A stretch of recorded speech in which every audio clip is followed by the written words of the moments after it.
ठग तेरे कितने रूप शीर्षक से समझ ही गए होंगे मैं कहने क्या वाला हूँ। सभी चयन मुक्त सेविका सहायिका सहित कार्यरत सेविका सहायिका को मेरा प्रणाम।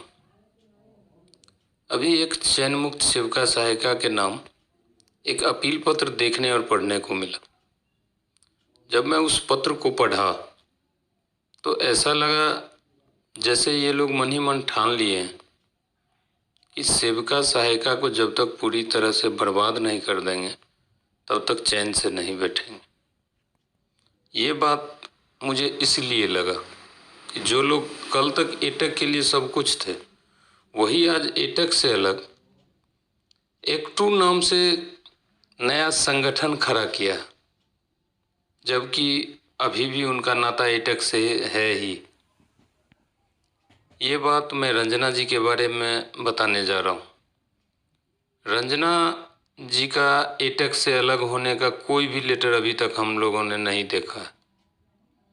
फिर भी ये लोग सेविका को बरगलाने से बाज नहीं आ रहे।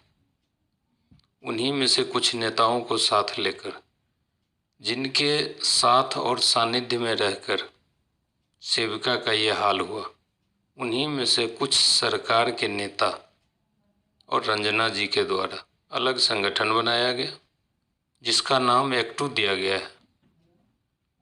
इस अपील पत्र में एक और चीज़ देखने को मिला जो ये लोग कभी अपने जुबान पर नहीं लाते थे और लाने वालों को खूब खरी खोटी सुनाते थे, लेकिन आज नई दुकान को चलाने के चक्कर में एटक के इस आत्मघाती हड़ताल को गलत दिशा से भटका हुआ और न जाने क्या क्या कहा है, जबकि महासभा हमेशा से ही इस आंदोलन को गलत कहता है। खैर, सही होता, गलत एक न एक दिन उजागर हो ही जाती है और वही हुआ भी।